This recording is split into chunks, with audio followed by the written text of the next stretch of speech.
darkness so I could see clearer. Met an arrogant leader who robs us and cheats us. He pretended his orders came directly from Jesus when he sent out our children to strange foreign soil to kill for the right to monopolize oil. I'm raising my voice against the house of derision that murders our freedom with short-sighted vision. I'll sing a new song about civilization and the palace of wisdom and the death of a nation. I'll lift up the veil that's hiding the holy and remind all the people that change happens slowly. I'll scream out a name to the echoes of heaven and pray that the world don't end up where it's headed. And the pendulum swings from the left to the right as momentum decreases. The end is in sight, but there's a lunatic's handling our future tonight. And I'm not somewhere in the middle, somewhere in the middle, somewhere in the middle.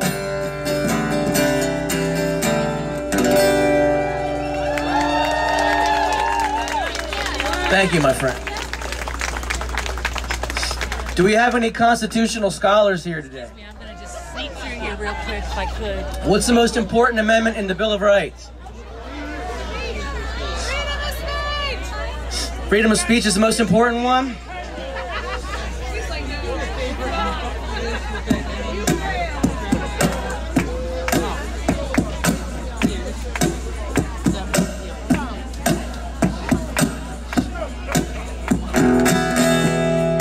I'm going to disagree with you.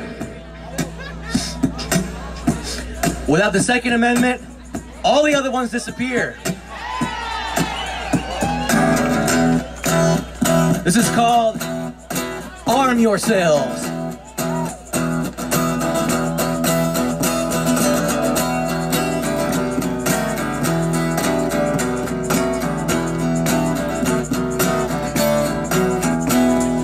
Friends, we gather round together, holding tight our faith as one. And in this room I feel something greater than ourselves. Now listen, everyone, and arm yourselves for the hammer's crashing down. Arm yourselves, all ye citizens. Arm yourselves with the ghost of a risen sun and lay your armor on. There's no time left, the day has come.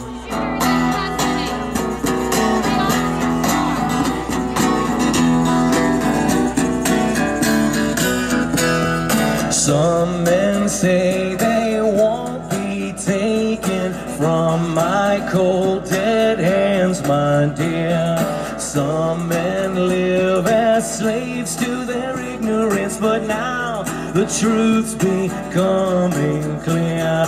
To arm yourselves for the hammer's crashing down. Arm yourselves, all ye citizens. Arm yourselves to the teeth and prepare your eyes for blood. I do believe the passive man won't live to grieve.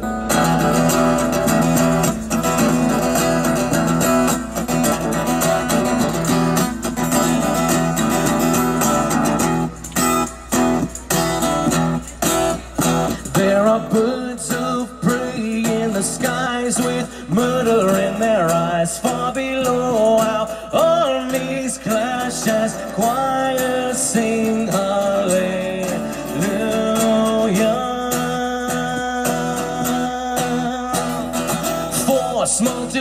rise in the street like symphonies of pain. Can you hear the violins play as children sing hallelujah?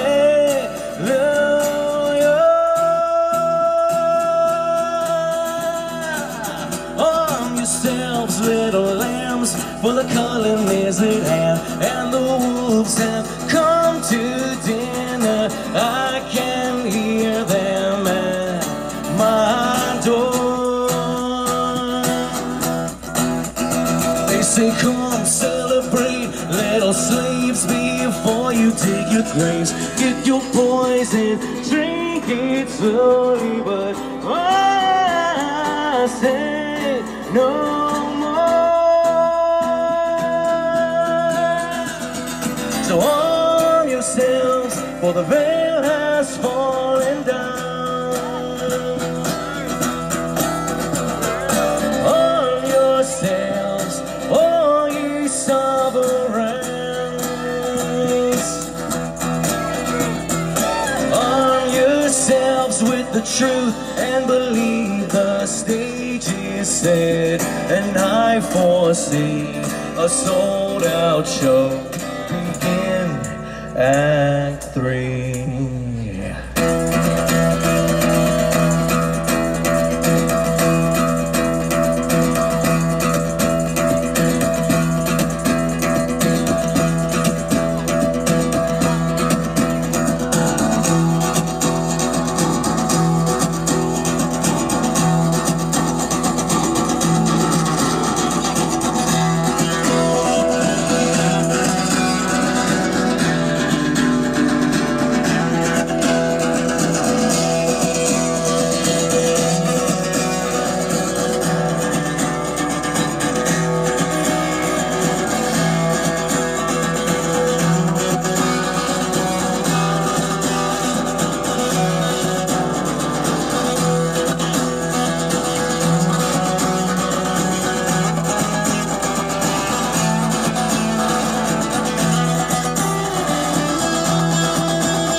Thank you guys. That's called Arm Yourselves. That's the single I put out. That's the national theme song of Oath Keepers. Check them out. They're a veterans organization. What's that? That's right. Amen. And check out bittube.com. They're my sponsor. They've made it possible for me to be here. And again, I want to thank Brandon and Tracy from Walkaway for bringing me out. How much time do I have left? Oh, sure. Hey, y'all ready to walk away? Are you ready to walk away? Hey, look here, we got to say it in the biker world. If I had never, I could not cuss the sunshine if I'd never felt the rain. Right? Hey, bikers and Trumps in the house, we're all out and about. Stop one of them and say howdy to them. We'll see y'all on the road.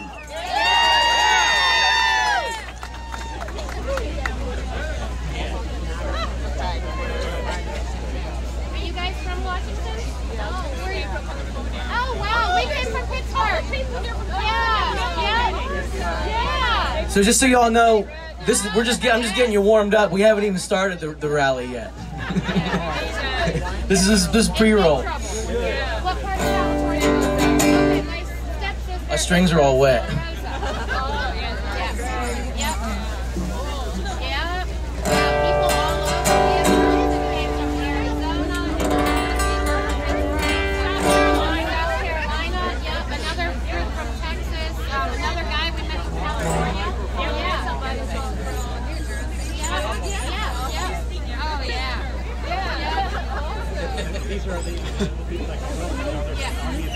Thanks, buddy.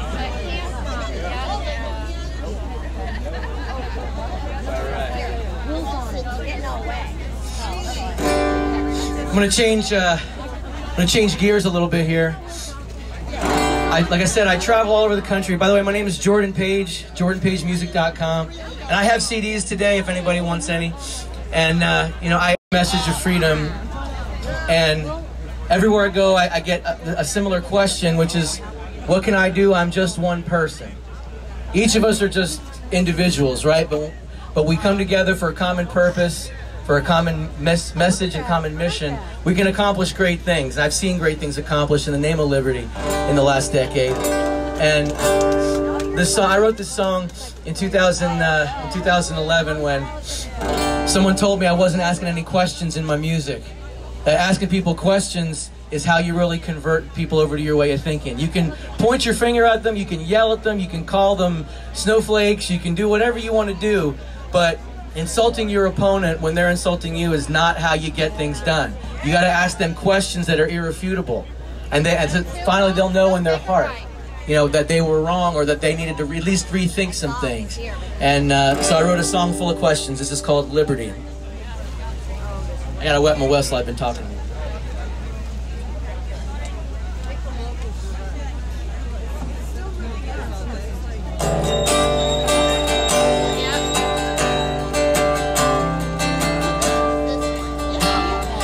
Why do we sit down when all should be standing? And why do we back down at the critical moment, like running away from the waves of the ocean? We head for the hills with the high tide approaching, as sand slips away from the castle. When it's time to stand upright, why do we falter, like placing our freedom on the sacrificial altar? We hold tight to our fears and defend our oppressors as we fight for their lies and become the transgressors, as pacifists transform to violent aggressors. But I'm only a stranger here, and I'm a long, long way from my home.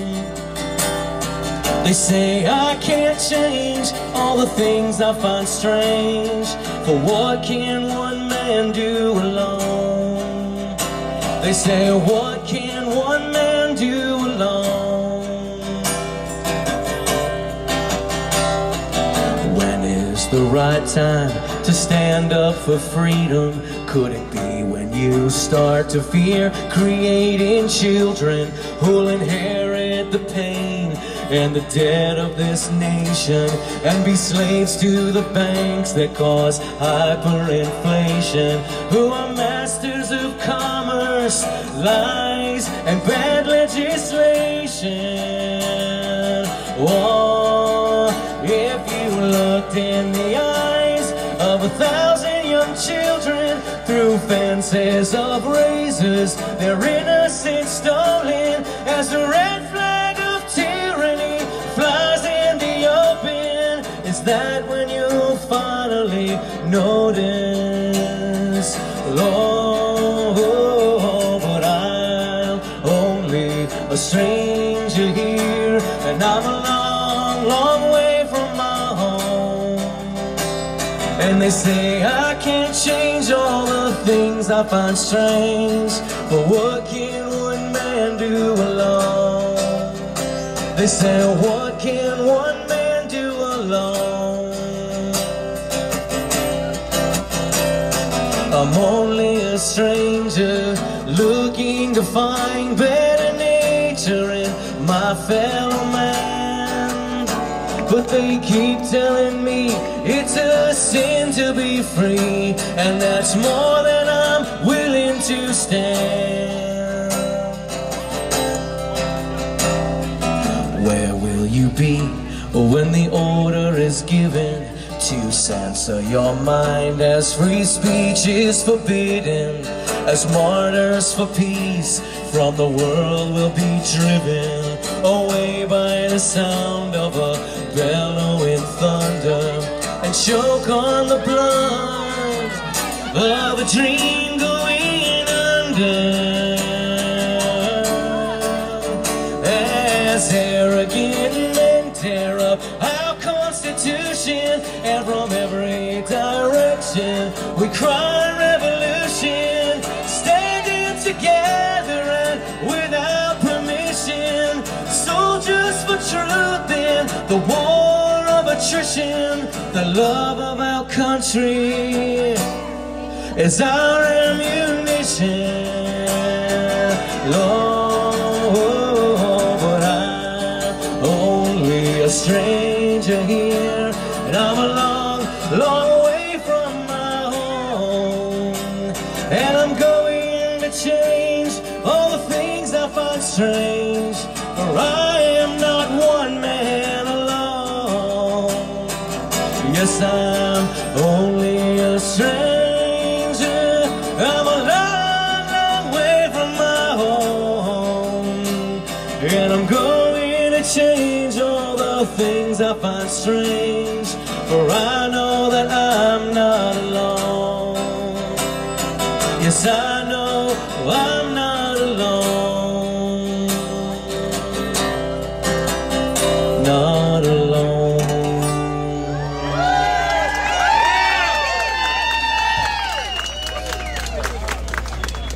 Thank you, guys. Yeah, that one. I think I'm more stoked now. All right.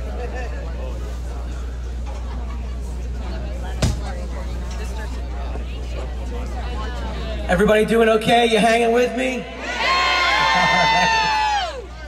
Yeah! God bless you all.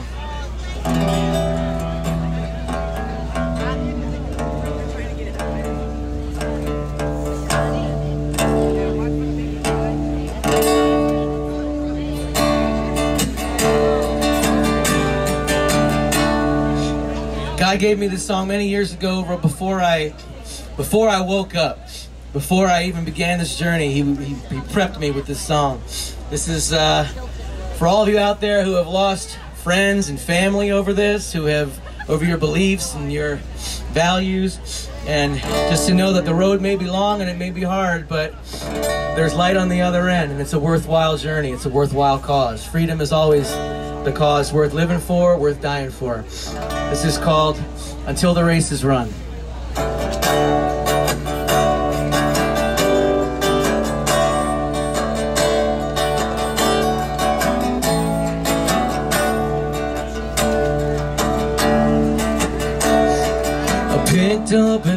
angel whose left wing was broken.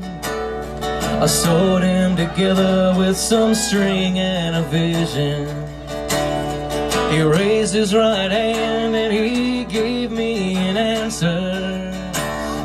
My mouth opened wide and I asked many questions. I see crowds of people all gathered around me. They all want the truth, but they don't want to hear it. I fear they will rob me if I dare to speak it. But poverty bears the fruit of the prophet. And oh, I am nothing but an old bag full of bones. If I can't feel my soul burning out in the cold,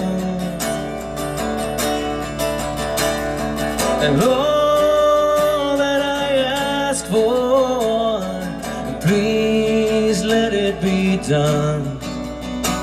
Let my feet keep moving until this race is run. I spent all my life in the shadow of dreamers, in the warped human drama that elevates cheaters. But where will I go when the curtain has fallen? When the theater's quiet and the encore's been taken? Well, all I can offer is a voice, some hands, and a song. And I'll keep on singing until that voice is gone. All that I ask for, please let it be done. Let my feet keep moving until this race is won. And people will change like the leaves from summer to fall. But too many winters will make them forget that they ever change color at all. And history should be a mirror. It's more like a blank chalkboard on the wall. Maybe someday, oh, maybe someday. And if there is beauty, I know I will see it. And if it's held prisoner, I'll break chains to free it. I'll ride through the cities like Christ on a donkey, when I know that Jesus is sitting beside me. And if any man shall ask, he'll be given, and from him who steals, much more will be taken. 'Cause there's many wrong roads that lead to the prison. So pray for us sinners, us squabbling and fighting. Lord, some things in this world mean nothing. Some things mean even less. As you go from one state of motion to another of rest, Lord, to see happen, Lord, can it be done? Let my feet keep moving until this race is run. Lord, that I ask for, please let it be done. And let my feet keep moving until this race is run.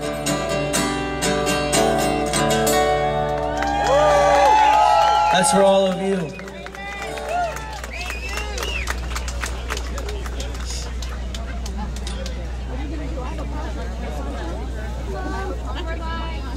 Walk away from anybody and anything that tells you you have to compromise who you are, your beliefs, your morals, to fit into some mold or some acceptable framework. Just continue to walk away from those people. They're never going to be happy.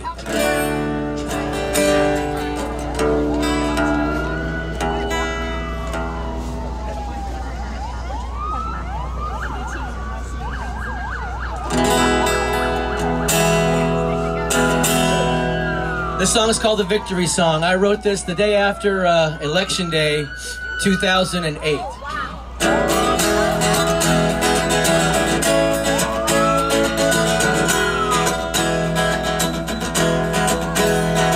Excitement builds on Election Day. Results come pouring in. A landslide victory for the underdog.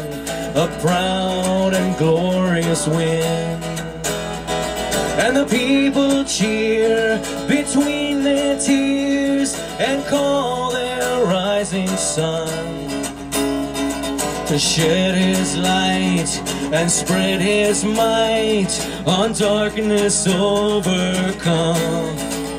And the people cry from coast to coast, from sea to shining sea. But the night grows long and our victory song has lost its melody.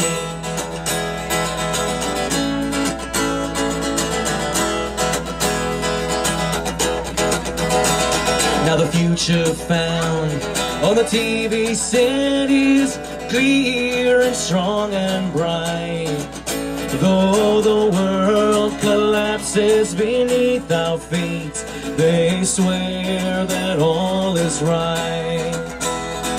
Though brown men drown in their prison cells and towers fall to dust, but no one questions the official word. In wicked men we trust.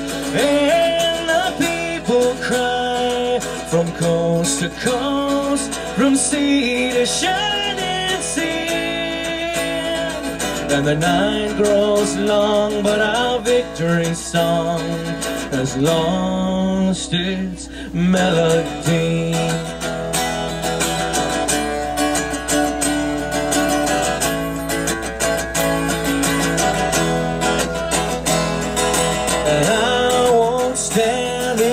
Yesterday, I believe in the here and now. There's a revolution coming. All you gotta do is look around. So rise above the fear and take my hand. You're not alone. Keep holding on, keep holding on, and don't ever let go.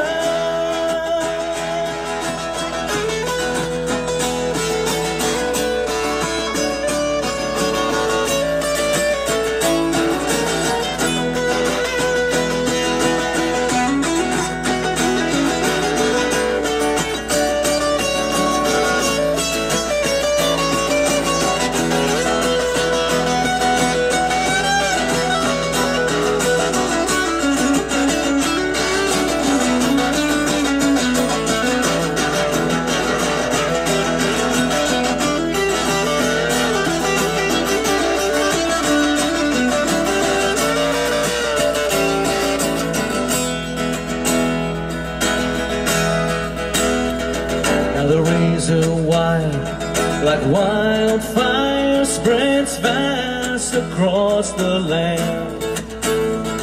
And the laws they make are the lives they take, only because they can. Let the choir sing, let the drummers drum, let all who hear this know.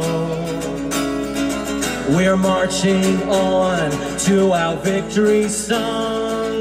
Let my people go. And the people cry from coast to coast, from sea to shining sea. But the night has gone, now our victory song has found its melody. Yeah, the night is gone and our victory song has found its melody.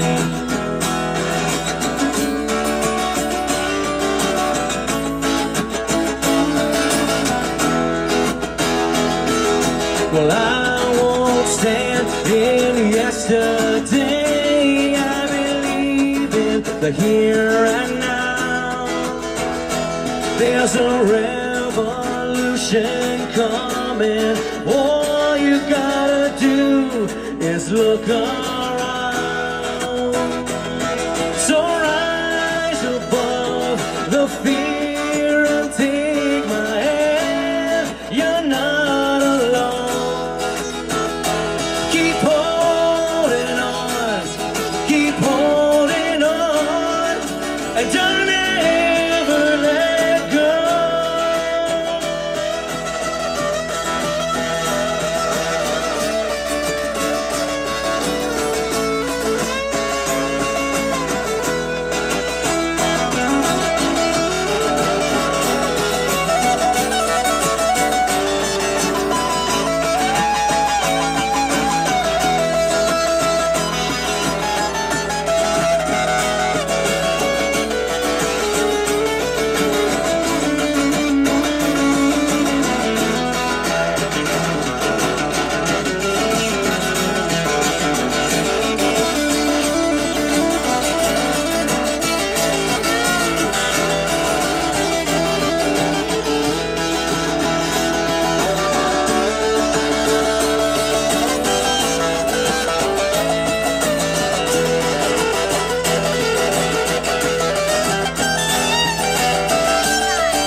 The chorus of that song says, I won't stand in yesterday, I believe in the here and now.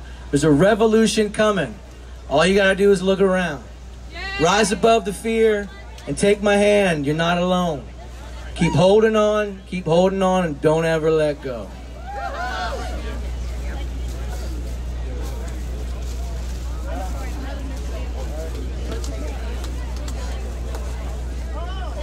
Better days are coming, we just gotta believe. We gotta keep staying strong, stay true to your beliefs.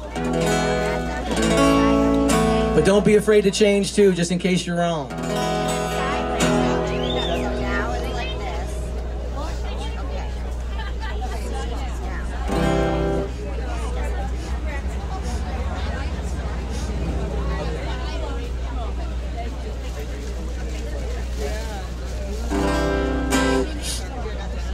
What's that? All right, well then come on up here and talk. Hi everyone.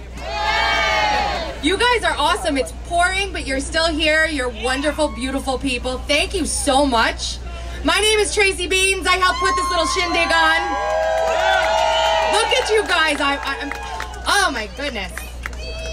You guys are awesome. So we're gonna kick off our actual show now. You've got a fantastic day in front of you guys. Wait till you see what we're gonna do. So Jordan's gonna play for you a little more. Amazing, amazing musician, good friend of mine for years. And then we're gonna start hearing from some amazing speakers who are gonna give you some messages of love. So enjoy the rest of the day, and we're gonna march soon too. Is everyone ready to march? Yeah! Are we gonna yell? Yeah! Are we gonna have fun? Yeah! We're gonna show them we're not freaking bots? Yeah! All right, let's do it.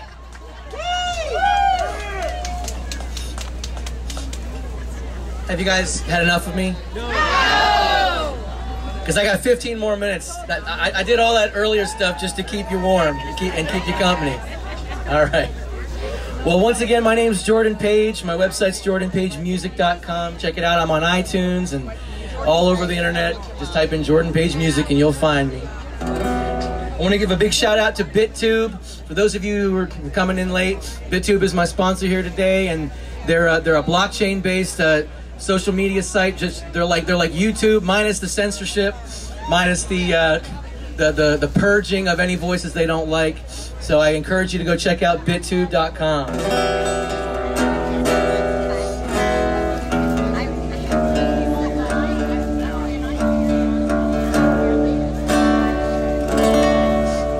This is an appropriate song. This is called A Million Tons of Rain.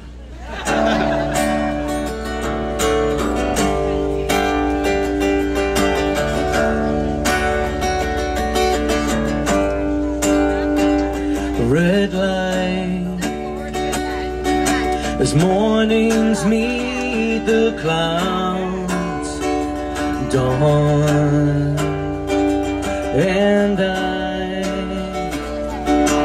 walk amongst the crowds, searching for a sign. And we've come to a desperate crossroads. It's unclear which path to take. Well, I watch the story unfold as the levees start to break. I'm wide awake, and I will stand as a mountain. I will rage like a river, with a burning desire to consume like the flame, to know every moment in the weight of the ages, far above us descending in a million tons of rain.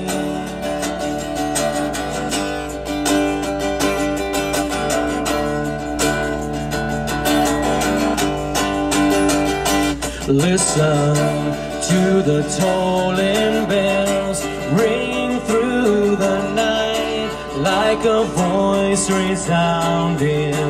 I have a right to resist the sway of a path of shame and take shelter from the driving rain. We're all to blame, and so we've sacrificed our dreams to stop the pain.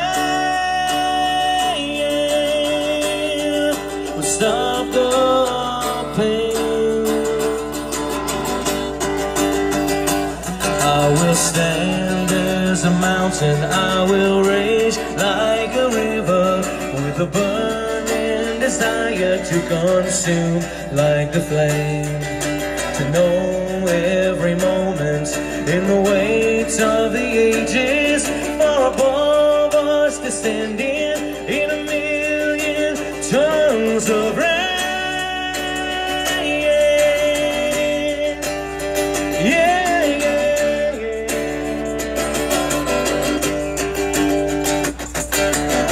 So lay down your fragile compromise. Who you are is all but spent, and the wake of all your flooding can't repent. Save the rain from heaven's hands, be lent to wake your eyes and mine and mine.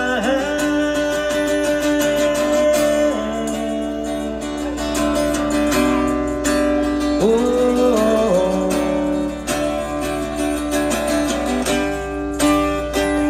I will stand as a mountain. I will rage like a river, with a burning desire to to consume like the flame, to know every moment in the weight of the ages, far above us descending in a million tons of rain. Oh, like time to the mountain, like the flow of the river, I will drown in the ocean like a tired hurricane. With all my desire, I will call out forever, only love and devotion to a million tons of rain. Oh, no, no, a million tons of rain.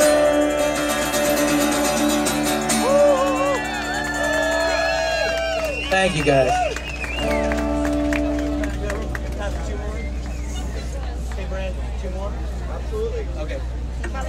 I got 2 more songs for you guys. I really enjoyed playing for you guys. You're an amazing crowd. I didn't think Brandon would be up this morning, guys. He was partying so hard last night.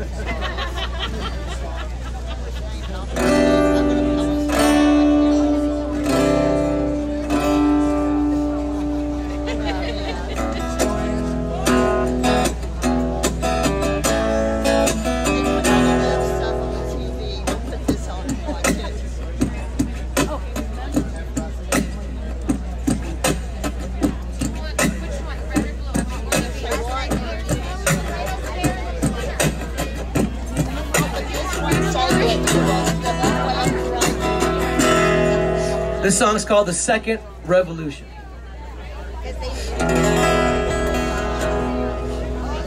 The Democrats take control, there will be one, I guarantee you.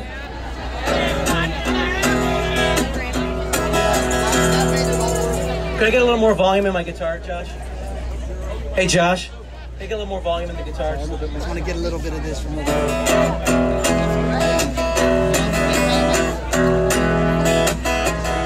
I went down to the Capitol to speak the words I knew.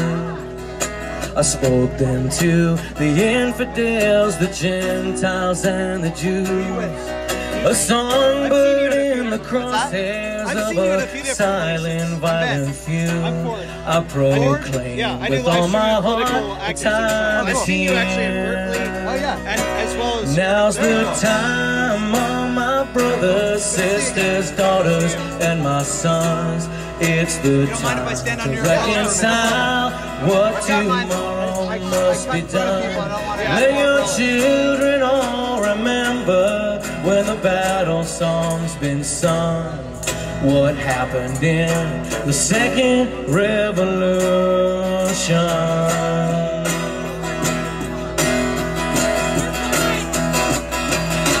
I walked across the border and I threw a gone mad in sin. I walked into the madness and I spoke the words again. And the ghosts of every liar rose against my words. And then I proclaim with all my heart, the time is here. Now's the time, all my brothers, sisters, daughters, and my sons. It's the time to reconcile what tomorrow must be done. Let your children all remember when the battle song's been sung. What happened in the second revolution?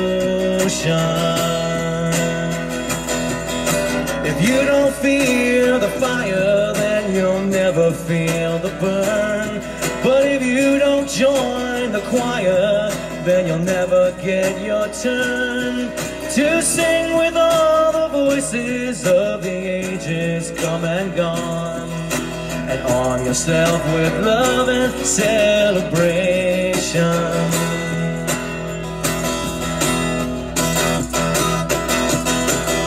I went to find the old man to ask him what he knew. He said when he was young and strong, he raised his voice up too. He said life is a dream, but only for the chosen few. And now's the time to stand and raise my voice again with you. Now's the time, all my brothers, sisters, daughters, and my sons. The time to reconcile what tomorrow must be done. Let your children all remember when the battle song's been sung. What happened in the second revolution. I stood upon the border where the water meets the land. I watched the waves of empire as my feet sank in the sand. Tempted by my anger with the rage still in my hands, I spoke the words against the tribulation. Now's the time, all my brothers, sisters, daughters, and my sons. It's the time to reconcile what tomorrow must be done. Let your children all remember when the battle song's been sung.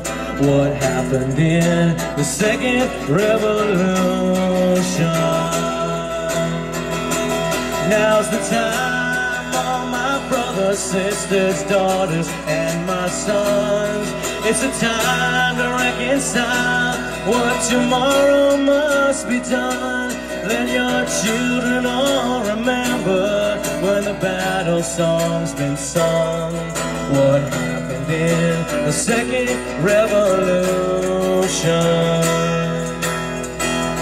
Let your children all remember when the battle's fought and won.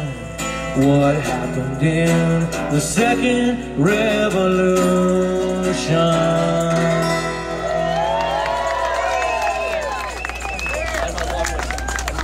What's up, guys? All right, this is my last song, guys. Thank you so much. Check out BitTube.com. Walk Away. Thanks to Walk Away March team for having me down, and for my buddy here keeping me dry, and for all of you, God bless you all. And I wrote this song for you. When I found out about the Walk Away March, I got a hold of Tracy. The night that she booked me for this, the Lord came into my house and knocked me upside the head with a song for you. So I love y'all. God bless you.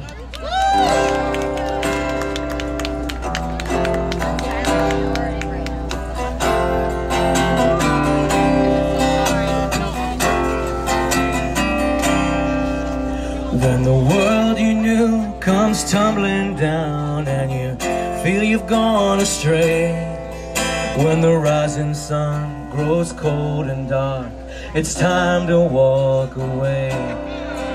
When you come to see that the powers that be are not all that they claim, when the walls you trust have turned to rust, it's time to walk away.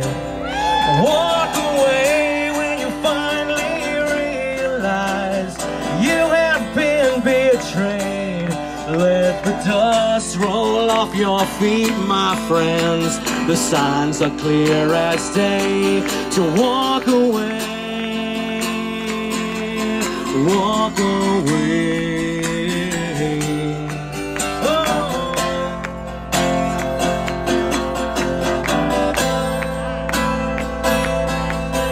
When it's hard to tell whether you're in hell or heaven's all the same, when the truth is rare and you're unaware you're pawns in someone's game, walk away when you finally realize you have been betrayed.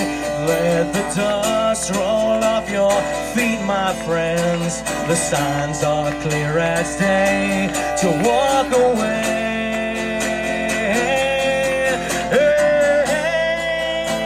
You're welcome at my table. There's room for all here.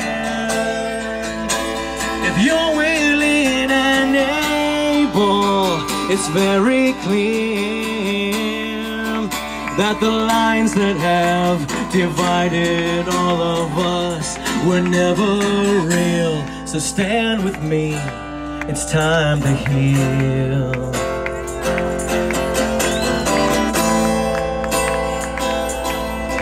Well, my heart is good, and I've always stood for peace and life and grace.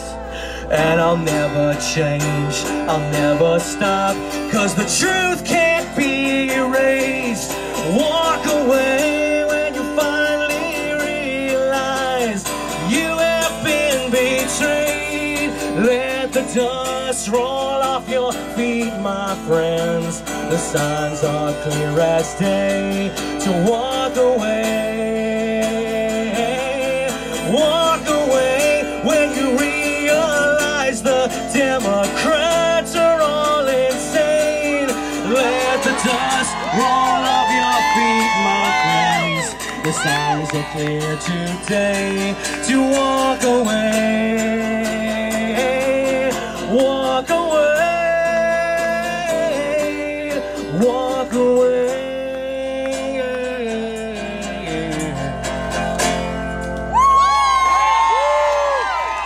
I love you all. God bless you. My name is Jordan Page. I'll see you.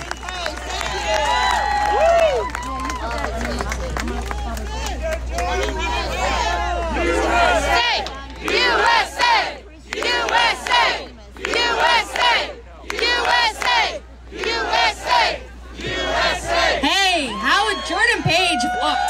Amazing. All right, we're gonna kick it off now while they take that stuff off the stage. We're gonna, everybody stay energized because it's just gonna keep getting better, I promise. The sun is gonna come out. How many of you guys are walkaways? So that means that you guys walked away from the Democratic Party. Amazing. How many of you guys are walk-withs? You have a new family walkaways, and we love you very much. We really do. Okay, so we're gonna bring up to the stage right now someone who really needs no introduction. We're gonna introduce Owen Shroyer from InfoWars.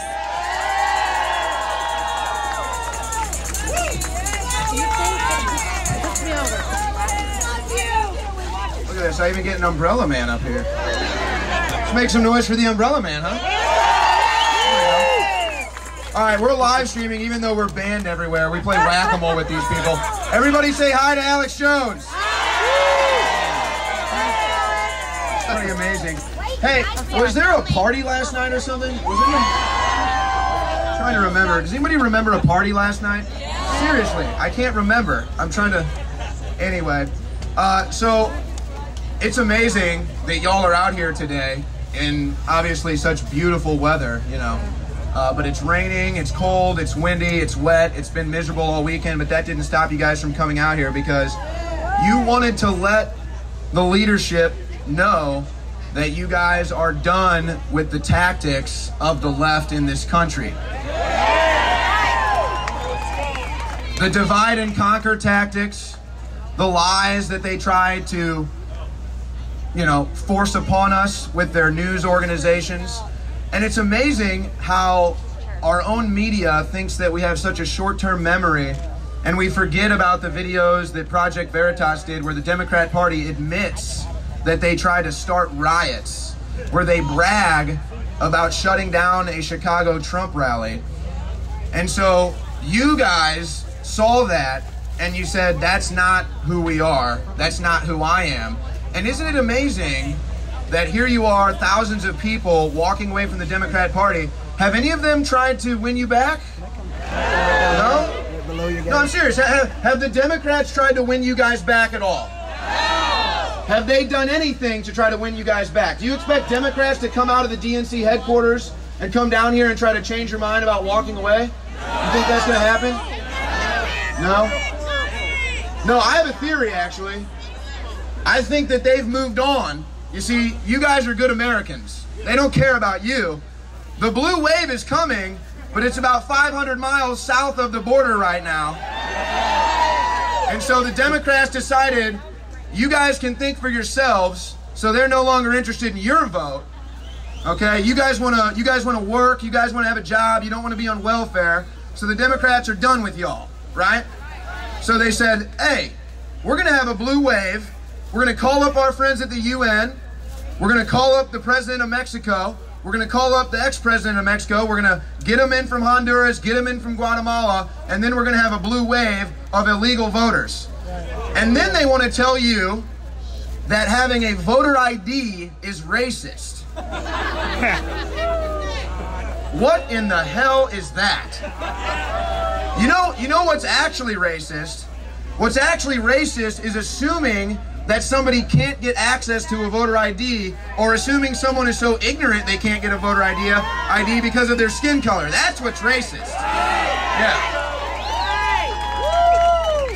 Now, I think that while you're walking away from the Democrat Party, this isn't really necessarily a political movement with a name attached to it or a party attached to it. Because when I look at this crowd, I see nothing but Americans. That's what I see. And that's what brings us all together, is that we're all Americans. And for some reason, the Democrat Party has decided to just abandon anything that's pro-America. They don't put flags at the DNC event in 2016. They like to kneel for the anthem. Yeah. I've seen veterans that have had their legs taken off, their arms amputated. They have to live their life in a wheelchair. But when they hear the national anthem, they take everything they have to rise out of that wheelchair and to stand for the national anthem.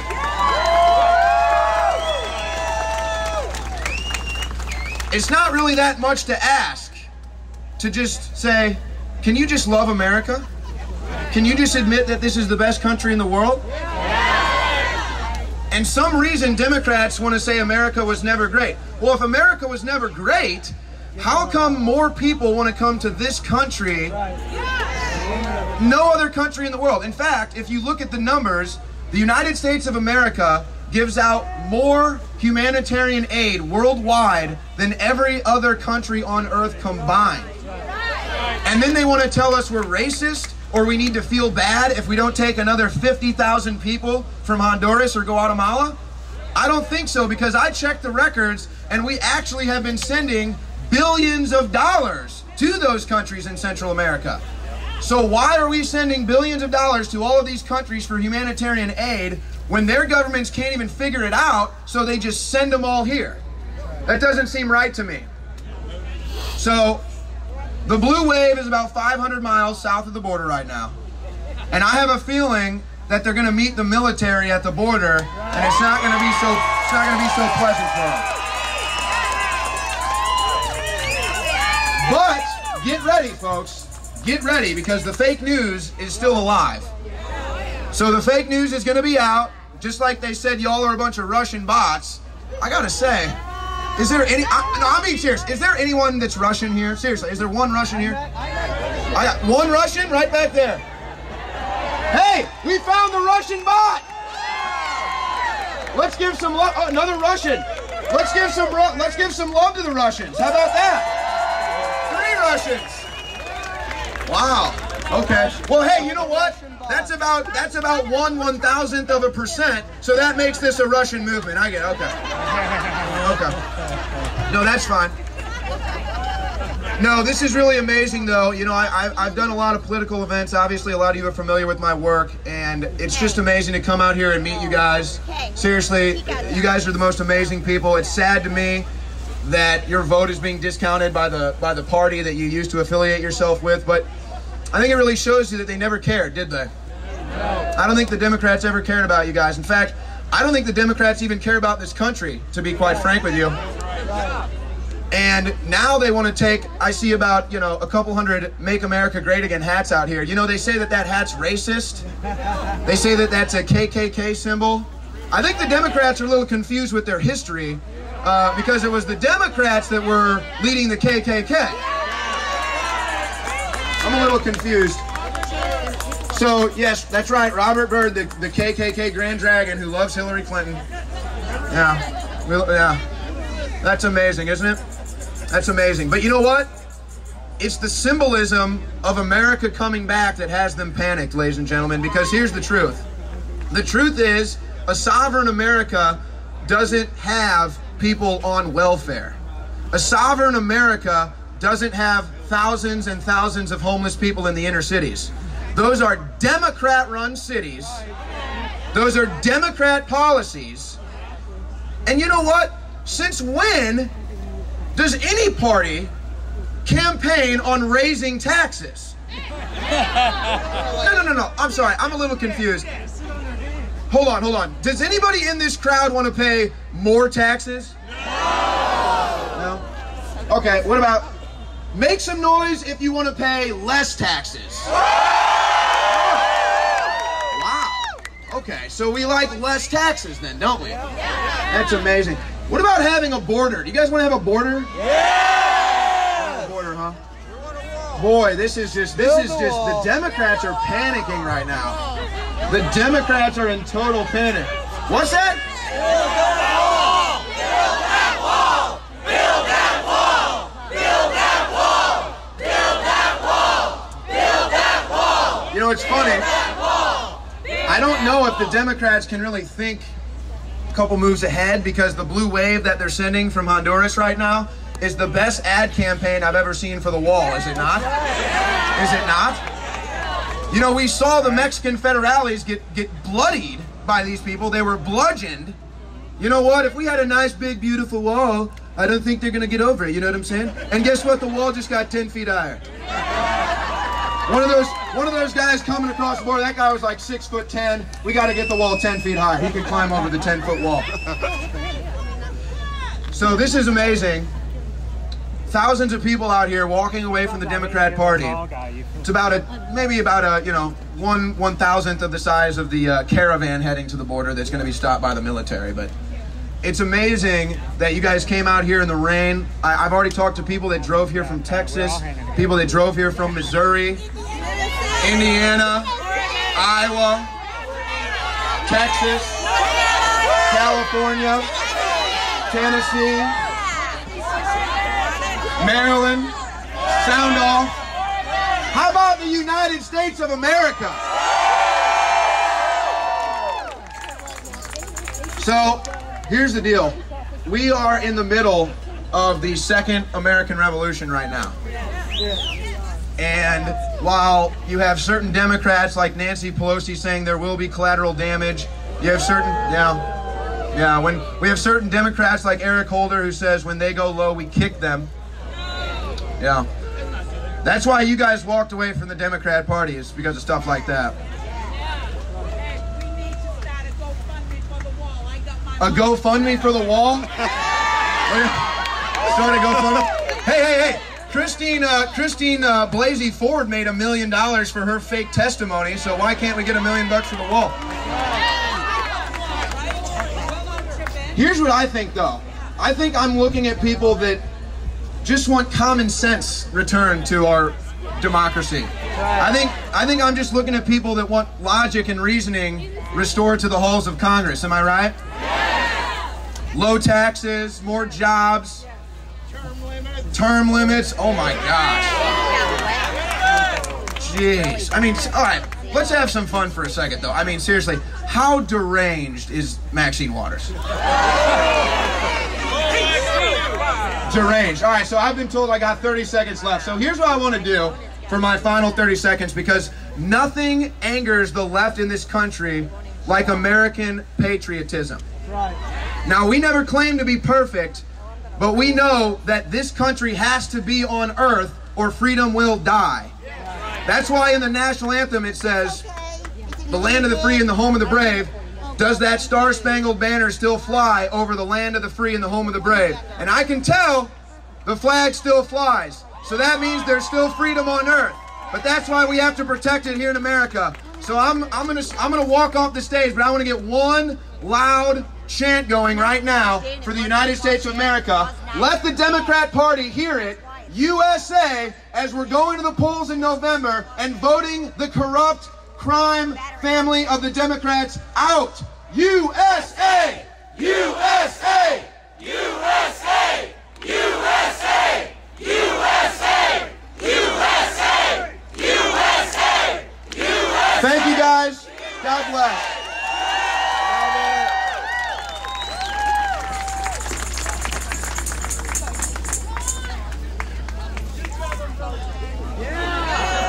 Shout out to the umbrella guy.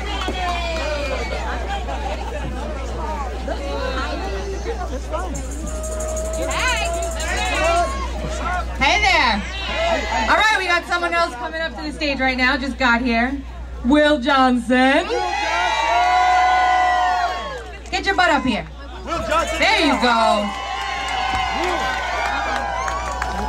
What up, America? Beautiful people. Look at this. Amazing. This is amazing. You know what? I never thought in a million years we would see such a movement happening in this nation. The time is now. Wonderful people, look at this. It's like taking it all in, and how do you grasp it all? Donald Trump is our president. Okay, now I need for you to help me. I'm looking for somebody named Jermaine Battio.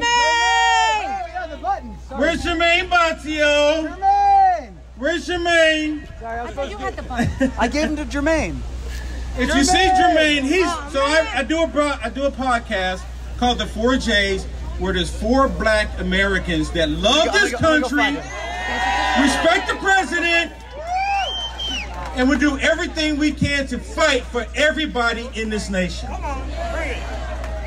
So I started this thing called Vote Them Out. Okay, so I started that right after Trump became president. And it dawned on me, I'm like, how come no one's ever done this? I mean, it makes sense. Vote them out. And every time, so many of you haven't seen it because the media do not want you to know that a black person doesn't hate white people. Realize what the left has been telling us has been a total lie. They don't want you to see it. I went to the White House yesterday with President Trump. What a wonderful thing. There was between 300 to 400 black conservatives there, and I've never seen so many Trump hats, MAGA hats in one place ever before. It was so awesome. And the media doesn't want to tell anybody because they don't want you to know what is happening across this nation. This walk away is so important. The Democrats are about to lose their minds, the mind that they have left. I always say, you know, the left, they have lost their marbles, and the few that they have left are routing around in their head. They do everything they can to attack us because we do not think as they do. I've been called every kind of hateful name, especially because I don't demonize white people.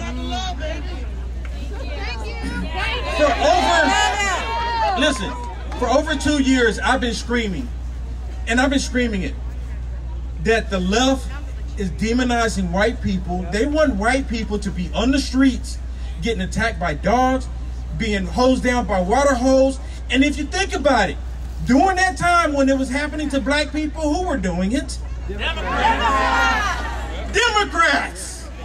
Demon-crats! And they're still doing it today. Their new target is white people. They have to figure out how to keep black people on their plantation. And you know what? It's not just black people on the plantation. They have white people on the plantation as well. But you know what? You guys are not only walking away, you're running away. And it scares them. They're like, what do we do? How do we stop this? So all of a sudden, it's really convenient. Thousands of people, the blue wave, like Mr. Owen said, the blue wave is on their way here. They're afraid of this red tsunami. Look at this. This red tsunami is coming. It's real convenient that all of them are coming here right now. They're bringing them now. It's really convenient. And then all of a sudden, there's packages sent in the mail. Terrible. Terrible. The left truly believes that Americans are so dumb that they can tell you any story and you'll just automatically believe it.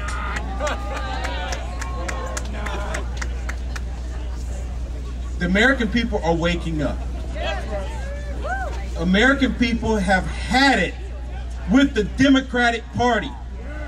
The Democrats do not have the best interests of the United States at heart.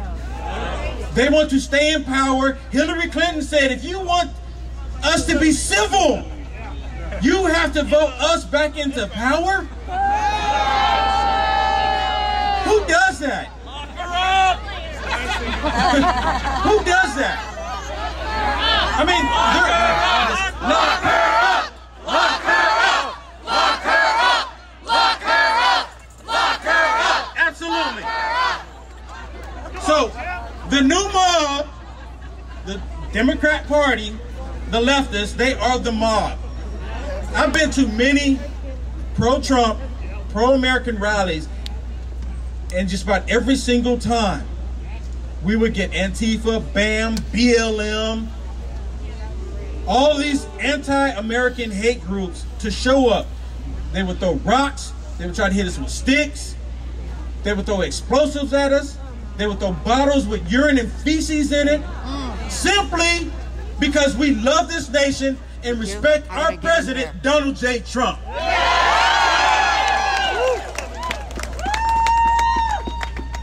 The love that we have right here, right now, is what we need to take to the polls on November 6th. Keep this energy going. Do not let it go. That's right. So, if I can find Jermaine Boncio, I have pens to hand out to whoever wants them. Like this. So before I leave, don't forget, November 6th, the most important midterm election in American history. So, say it with me. Vote them out. Vote them out. Vote them out. Vote them out. My name is Will Johnson, UnitedAmericaFirst.com, and go to Infowars.com. Tell Alex Jones I sent you. I'm going to give you some free swag if Alex Jones says your name. I'm going to give you free swag. Take care. God bless. God bless you. God bless America. And God bless our President Donald J. Trump. All right. This is awesome. This is so much fun. I live for this stuff, I swear. Okay, we've got someone else, another amazing person. Will Witt from PragerU. 70 million views on his videos. He does such amazing work. We're gonna bring him on up here to the stage right now. Oh my God. This is absolutely fantastic. I'm the second Will coming up, so I hope I can keep up the energy. I just have a question. Do you want to be a victim? No! Of course not. So why does the left push this so hard? It's disgusting what the left is doing. This is why everyone here has walked away, because they want to be empowered. They want to love this country, conservative values, traditional values, and not be a victim. It's amazing. My story is I grew up in Colorado, and we got some Colorado people here? Yes. Thank you. I live in Los Angeles now. It's horrible. Oh my God. Oh my God. It's the best, worst state, I can say. That's what I always say. So, and pray for me, yes, please. So I grew up in Colorado, and I was never political in high school. I was actually, I guess I'd say, more left. But then I ended up working for a senator back in Colorado who was a Democrat, actually. So I mostly just did it to impress this girl who I knew. But then I went to college, and everything changed. Do you guys know about the University of Boulder? Colorado Boulder? We call it the People's Republic of Boulder, back in Colorado. One of the worst places on earth, and I was an English major, and I just remember being in my intro to sociology class, and my TA, she looks at me and she said, "You are oppressing this girl next to you just because of the color of your skin." And I thought, this girl knows more about me than I know myself. She's a prophet telling me all about this. And at that point, I was like, well, this can't really be right, can it? So I started researching these things. And I had a huge red pill moment for myself just getting into this. I went on my campus and I made a video asking women if the pay gap was real. Of course, they all think they're so oppressed. Sent it to PragerU. They absolutely loved it. They flew me out to LA. I dropped out of school and now here we are. 70 million views later, leaving the left and influencing people online. It's absolutely fantastic. PragerU is influencing people all across the world. We reached 1 billion views last year. And we're going to reach another 1 billion this year, which is absolutely fantastic. Absolutely fantastic. The war right now, I think people a lot are talking about elections and things, but the war right now is on big tech. Big tech is who we need to be fighting against. A lot of conservatives actually disagree with me on this when I talk about we have to do something about big tech. These are not private companies who can just do whatever they want. They are monopolies and they are silencing speech. And we will not stand for that anymore. We are suing YouTube for restricting our videos. It's fantastic. They restrict our videos for being hateful, right? We have a video titled "Do Not Murder." Apparently that's a pretty controversial topic, not murdering people.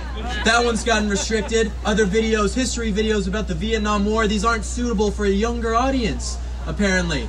We have our stuff removed off of Facebook. I get my posts removed. It's disgusting what these big tech companies are doing to conservatives. These are monopolies. We want freedom of speech. They cannot silence us anymore. And I'm so happy to be here with all of you who believe in the values of the Constitution and free speech. And I want to talk about something real quick that the media doesn't talk about. The fake news, I doubt they're covering this event, right? I want to talk about the war on men for a bit. This is for the men out there. There is a war on men happening all across America. Men are committing suicide at incredibly high rates. They die at work. They're depressed, they're anxious, and they're lonely. They have less testosterone, which is the worst thing, in my opinion. And women are doing so much better in almost every single way. They're going to college more, they're graduating, they're favored in getting jobs. And men are discriminated against everywhere they go. And this is why it's so horrible that the left is putting men down and trying to make women be over men. I thought feminism was supposed to be about equality, not putting one gender above the other. And by the way, 2 genders. That's how many we got. Thank you. So men, women as well out there, there is so much that we can do. There is so much that we can do. I live in Los Angeles, like I said, and everyone there is so scared to stand up. We have pockets of conservatives, but they feel like there's no hope.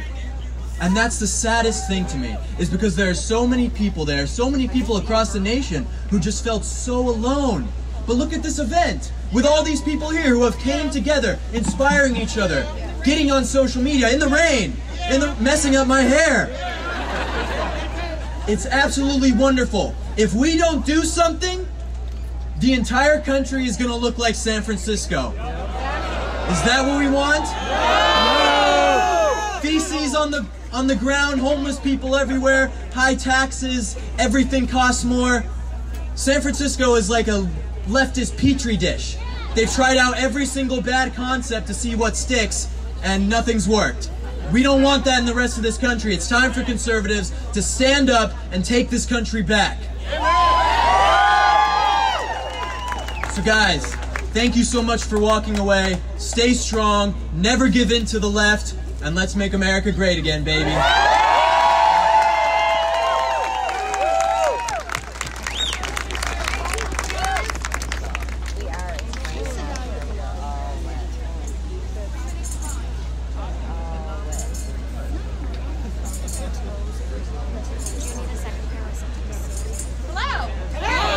Oh, we have a really special surprise now. Terrence Williams. Woo! Here he is.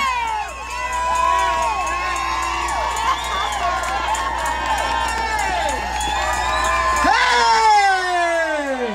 How y'all doing today?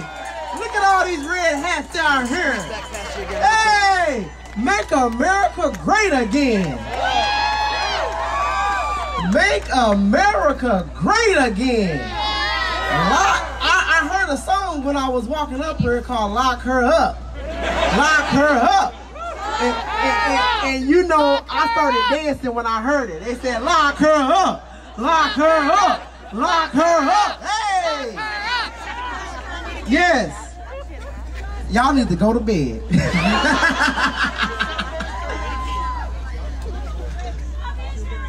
I love you too. I love you too. So, Brandon, thank you. Let's thank Brandon. Y'all, let's give a round of applause for Brandon. Come on, let's give a round of applause for Brandon. Hold on, wait a minute. Let's give a round of applause for America. I said let's give a round of applause for America.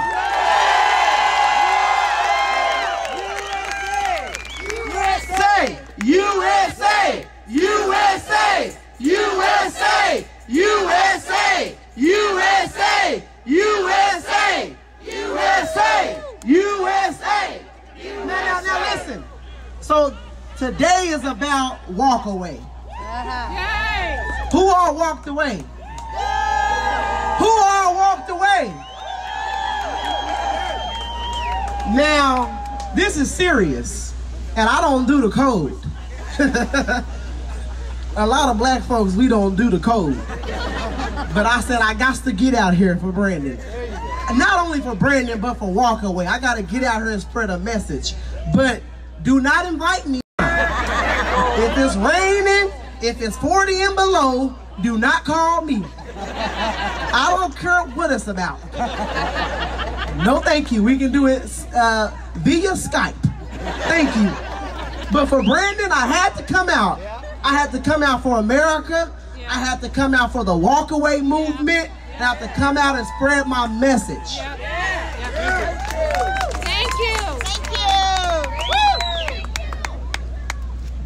You know, I walked away a long time ago. Long time ago. I started walking first, then I started jogging, then I started running, I started sprinting, I was hopping over hurdles. Nike called me, was like, hey,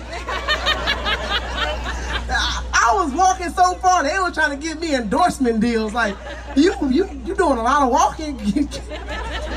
Is there a way you can wear our shoes? Can we sponsor you? But that's how much I walked away. But I come from the system, from foster care. Who all come from foster care? No, it's not a lot of us out here. But I come from a broken home, from a mother that was on crack cocaine. She was on drugs. She had 9 of us. She was a single mother, and none of the fathers was around. It was 6 of them.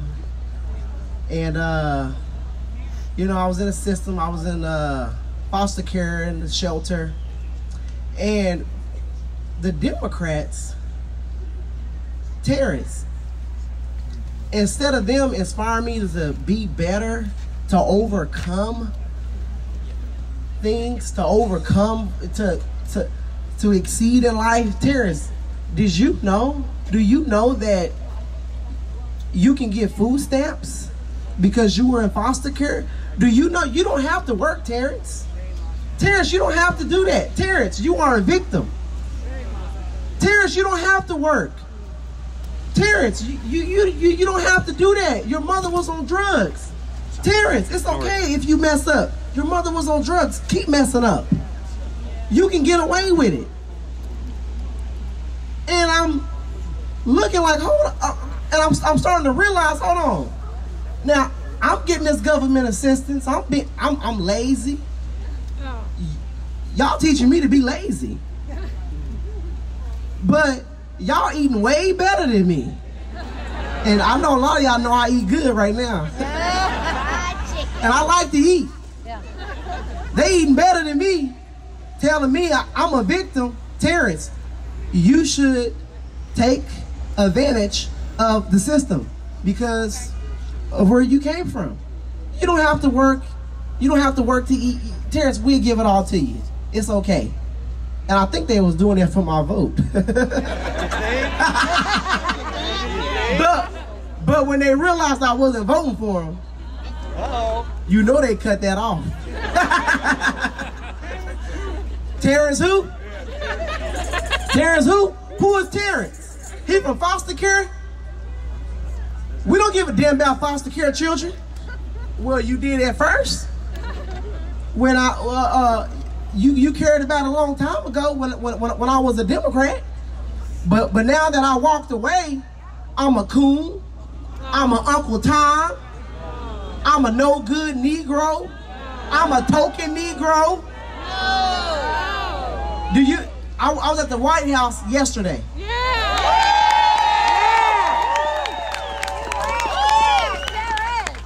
I was at the White House yesterday. It was a pleasure to be there. To see Donald Trump in person. At the White House. I was at the White House. Donald Trump is a racist, but there were over 200 black people over 100 black people at the White House yesterday. Line said we were all paid to be there. And said that Donald Trump used us as props.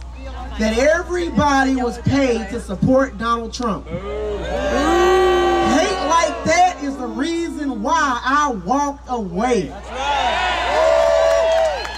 right. Truth right there. Okay, I gotta wrap it up because I talk a lot. We love you. But this movement, this walk away movement is the best is one of the best movements that ever. Thank you, Brandon. Walk away. Walk away. And I'm not telling you to join the Republic. At a synagogue, and 8 people have been killed. I just wanted to do a quick 30 seconds, 45 seconds of silence for the victims of the shooting.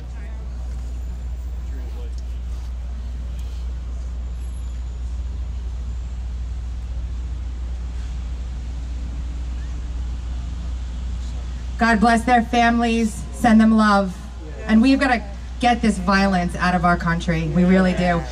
We gotta love each other. Hey JT, make everyone happy. You guys inspired today or what?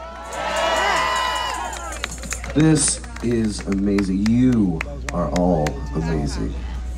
None of this would even been an idea if it wasn't for you guys to make it really happen. Brandon, wow, this guy.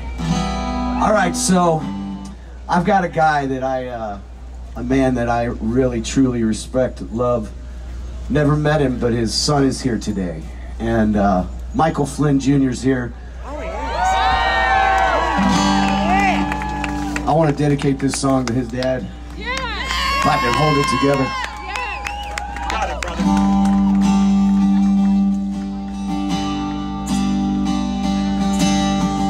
And the river opens for the righteous, and the river opens for the righteous, and the river opens for the righteous someday. I was walking with my brother. I said, brother, tell me what's on your mind. Said what I see with my eyes and what I feel with my soul. And we can't turn our back this time. I am a patriot and I love my country, because my country is all that I know. I want to be with my family, the people who understand me. I got nowhere else to go.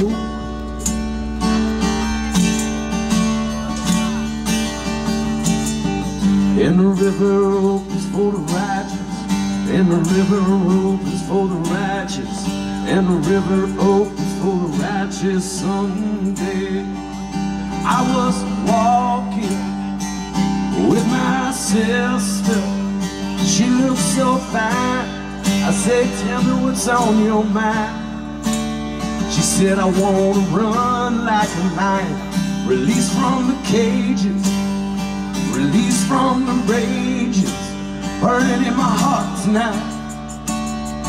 And I ain't no communist, and I ain't no imperialist, and I ain't no socialist, but I ain't no imperialist.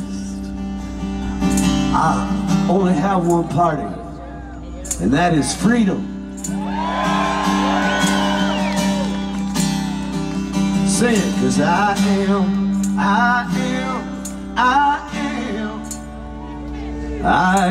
a patriot.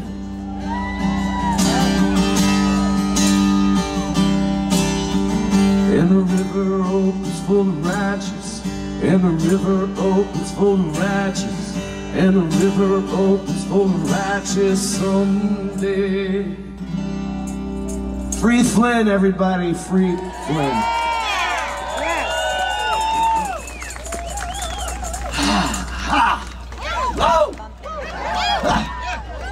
I just got news that Brandon's gonna let me close out the show tonight at the other stage. The reason I'm here today is because I wrote a song for our movement, and somehow, by the grace of God, it went viral in our movement. I got a show on Patriot Soapbox on Sunday nights, you guys, 9 o'clock. Come check me out. I am JT Wild. You can find me on Twitter, BJT Wild. Woo! That's awesome. They call us deplorable, and we love the name. They got the bodies in the dirt, need someone to blame. A penchant for greed and money to spare. They put the dollars in the coffers and the lies in the air. Where we go one, we go all. I won't push you down, you won't let me fall. One day for sure we will stand tall. Where we go one, we go all. That's what I'm talking about, people.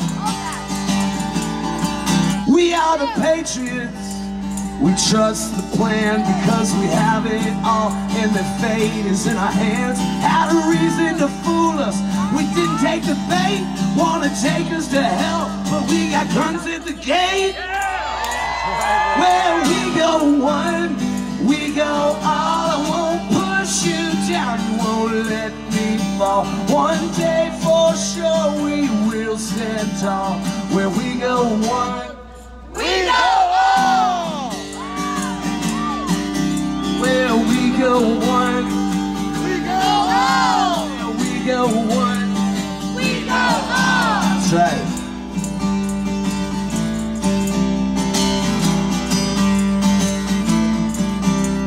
They call us deplorable, and we love the name. They got the bodies in the dirt, need someone to blame. A penchant for greed and money to spare. They put the dollars in the coffers and the lies in the air. Where we go one, we go all. I won't push you down, you won't let me fall. One day for sure we will stand tall. Where we go one, we go all. Where we go one, we go all. Where we go one, we go all. I won't push you down, you won't let me fall. One day for sure we will stand tall. Where we go one, we go all. You guys are awesome. I'll see you later. Have a great time.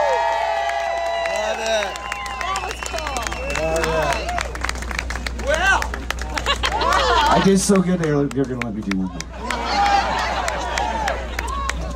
This song, how many people have lost friends because of this? That's right. How many people have at least had the relationship with their friends completely change? Yeah, well, this is my song I wrote for that and for the walkaway movement. It's called Leave This Town.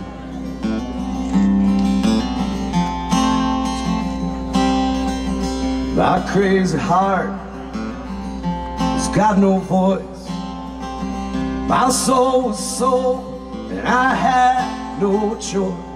I'm gonna run as fast as I can. The ones I leave behind will understand. I gotta leave this town, walk away, 'cause no one is around that's gonna save my day. I gotta leave this town. Yeah, I gotta walk away, 'cause the ones that really love you, they're gonna love you anyway. They're gonna love you anyway. Ain't that what it's about right there? There ain't nobody showing me where to go. I'll be just fine, I'm gonna make it on my own. It ain't no lie that I paid my dues. So don't you cry, 'cause I'll be coming home to you. But I gotta leave this town. Yeah, I gotta walk away, and no one is around that's gonna save my day. I gotta leave this town. I'm gonna walk away, 'cause the ones that really love you, they're gonna love you anyway. I'm gonna love you anyway. You guys give it up for Bikers for Trump. When I heard they were gonna be here, I said, I ain't got nothing to worry about. I got nothing to worry about. That's my peoples. Man, I can't wait to play again for you guys. Please join me on YouTube, my YouTube channel, JT Wild with an E. You know, at the end.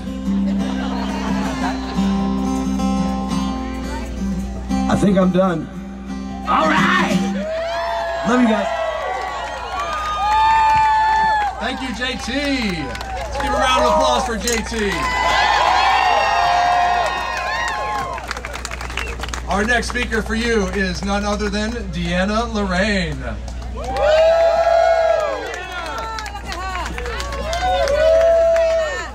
Wow, this is so beautiful. I'm so short. Hold on. You know why this rain is so amazing today? Because to me it represents that it's washing away all the dirty, disgusting filth of the Democrats. Yes. And it's ushering in a new era of a loving, prosperous, and most important, united America. Have you noticed, anyone noticed, that the left doesn't want to make love great again? The left likes to make hate great again, right? Have you noticed that the left wants to divide men and women and destroy families and family values? Have you noticed that the left, instead of encouraging personal responsibility and empowerment and the American dream, what we used to have is that we could make it in America if we had determination and empowerment. Instead, they want to make us dumb, divided, dependent on the government.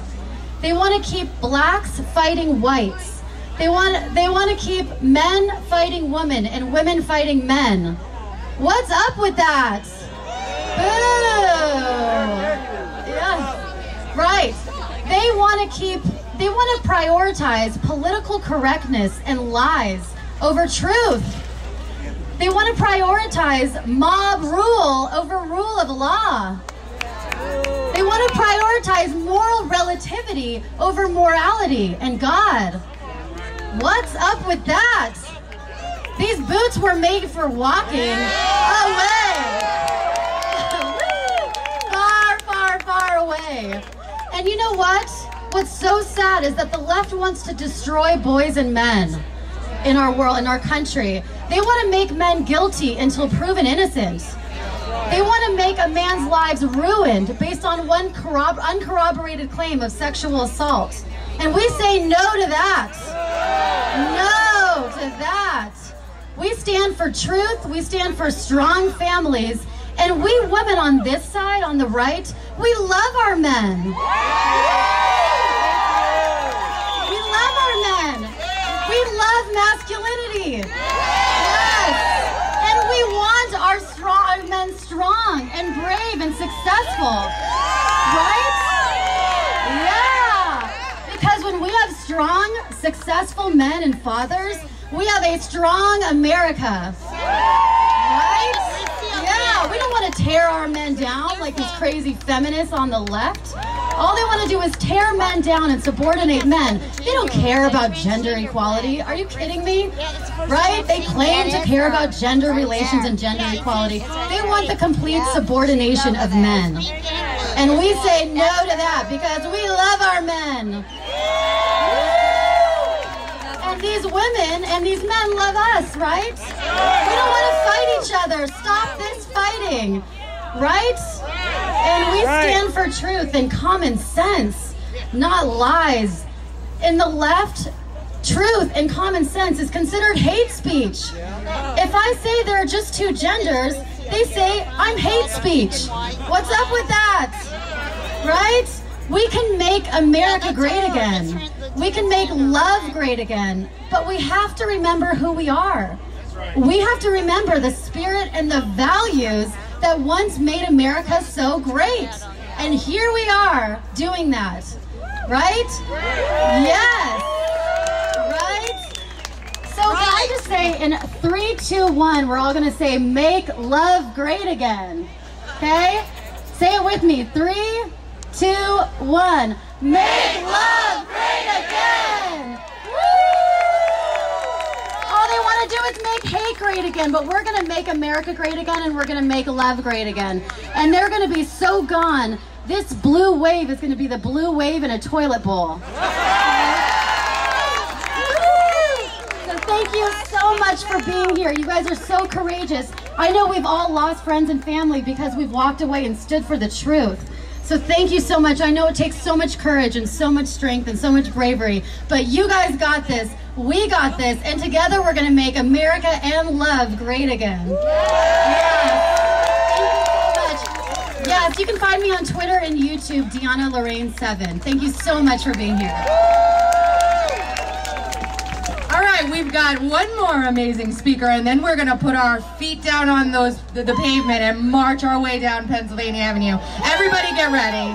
You guys are awesome. Aisha Love.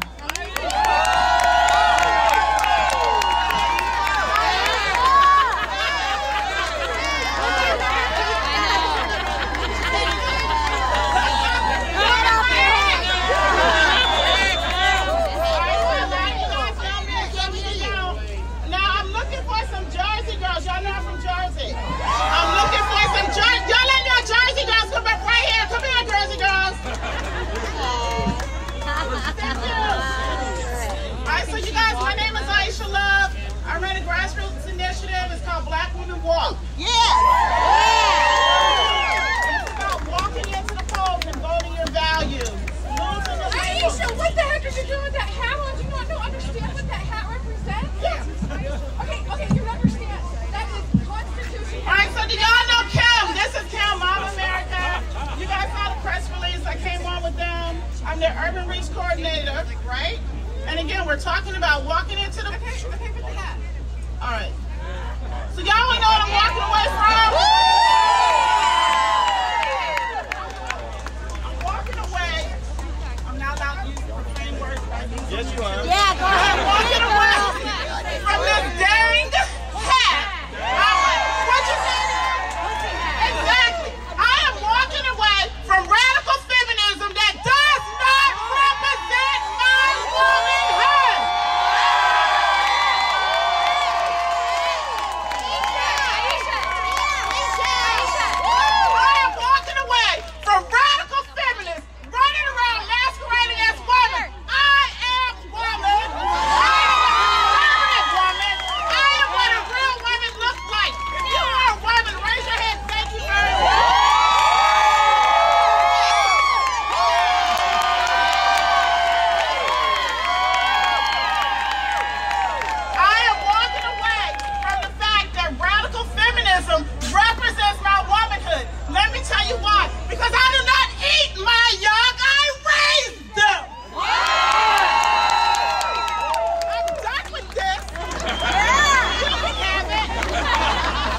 president. We are walking away from that narrative. We are reclaiming our womanhood from radical feminism. Some of you guys know my story. We've heard a lot of stories here today. And I like to get all hyped up and I like to get all fired up, and I'm gonna get a little serious for a little while. I'm gonna talk to you why I'm on this stage right now. Thank you very much, Brandon. And I'm gonna talk to you why I'm doing this. Women like me historically don't do grassroots, right? Middle-aged, suburban house. I'm like that PTA mom who makes macaroni and cheese for the whole cheerleading team. But I got sick and tired of talking to other African-American women like myself who would look at me and say to me, you know, yeah, I'm conservative. I have conservative values, but I wouldn't say it out loud because a vote for the right is a vote for racism. And I'm looking at a woman who I respect, a very educated woman. I'm like, how many letters do you have behind your name? Did you just say that out loud? And it got to a point where I just couldn't take it anymore. There were several things that happened in my life. I had a girlfriend, God bless her soul, she got cancer, she died. And on her deathbed, she would not allow them to tell me she was dying because I voted for Donald Trump. Oh my God. I had a cousin. Y'all get this, did you know that on Facebook you can let someone see a post and everyone can see it but that one person? Yep. They had a whole wedding! And I was not invited to the wedding. I've lost friends, I've lost family members, I've lost clients, I've lost job opportunities, all because of who I voted for. So when you ask me why I'm standing on this stage today, I'm standing on this stage because the hate has gotten so great that something needs to be done about it. That's right. And I'm not the only one. Woo! You're all out here, right? And the reason I call my initiative Black Women Walk is because when I sat down and I thought about how I can make a change, I thought about African American women throughout the course of history who have changed the trajectory of our nation's history. And I think about women like Harriet Tubman. And I like to say, like my girlfriend who refuses to come out and say, yeah, you know what, I am conservative. She's afraid. And I think about Harriet Tubman, she was afraid too. The difference between the women of today and the women who created the path that we're all walking on right now is those women got up and did something about their fear. They dealt with the frustration and they acted with the frustration. The problem with us right now is that so many of us are too polarized by fear to do anything about the frustration, and that ends here today. Those of you that are sitting in a dark room, you're sitting at your table, you're wondering what to do next. Don't be afraid. We all make that moment to walk a long way alone, but we're all gonna march together. And I'm gonna say it again. We're with you. I want you guys to walk with me, and I'm gonna show you something that was given to me today. You're gonna make us cry. I don't think so. So while we have walked away alone, we march together. Thank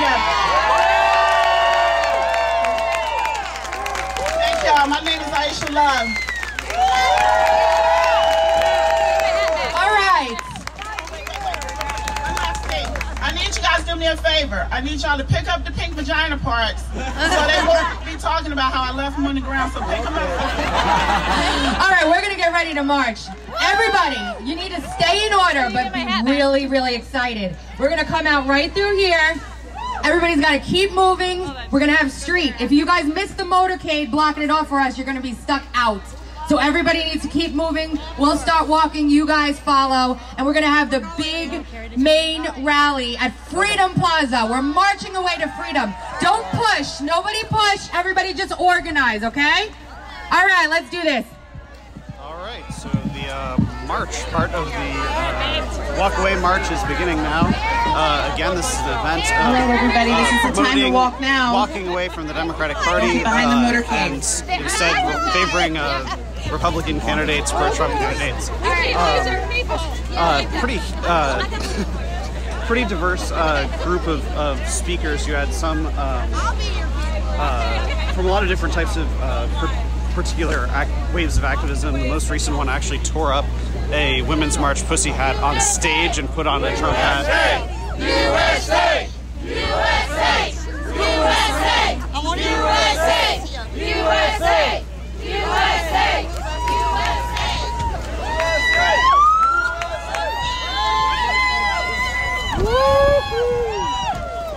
All right, where's my party?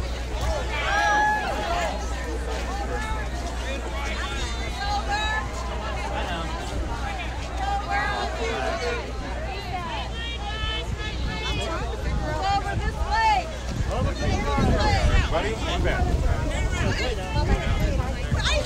Let me get plugged in.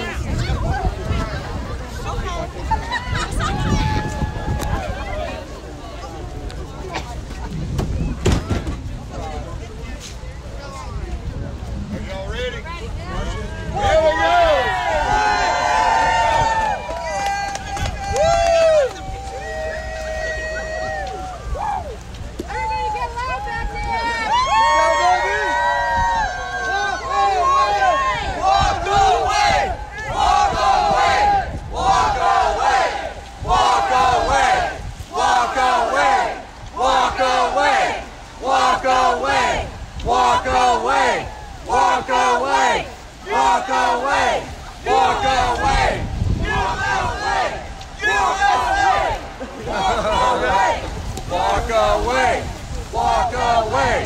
Walk away!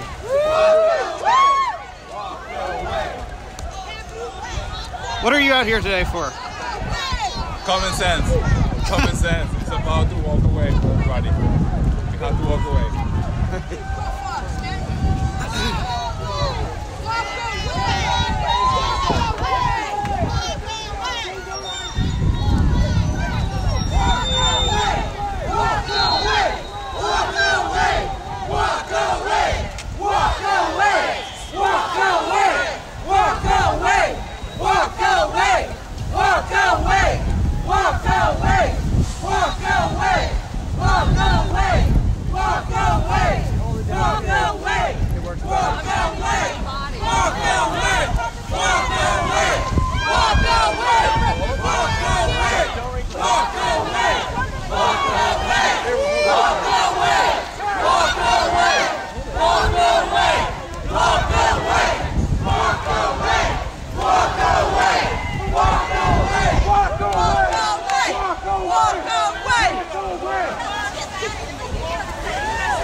So let's continue to walk away. We walk into freedom, and we are showing the great awakening in our country. Amen. There you go. Let's get it.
away!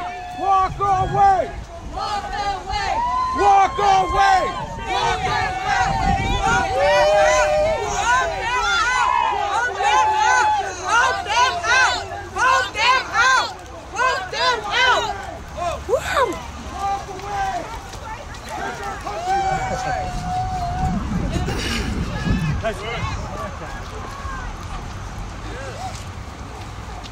Walk away from CNN!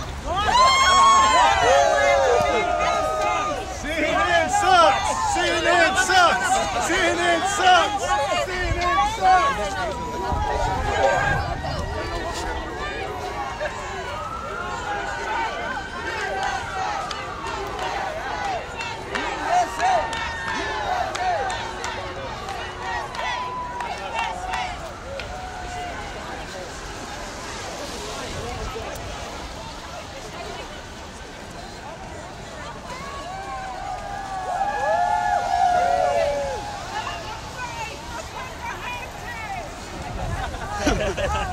Walk away from Nancy Pelosi! Walk away from Chuck Schumer! Walk away from Maxine Waters! Run away from Maxine Waters. Walk away from Antifa!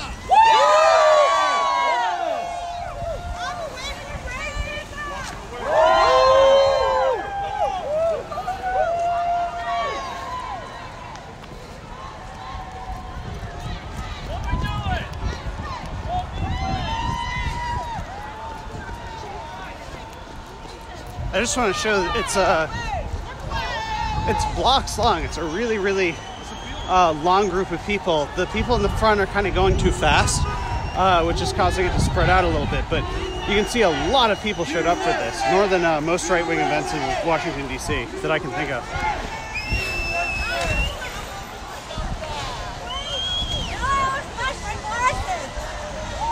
Don't turn around and leave me. I might make some noise, people. Walking away. Walk away! Walk away! Walk away! Walk away! Walk away!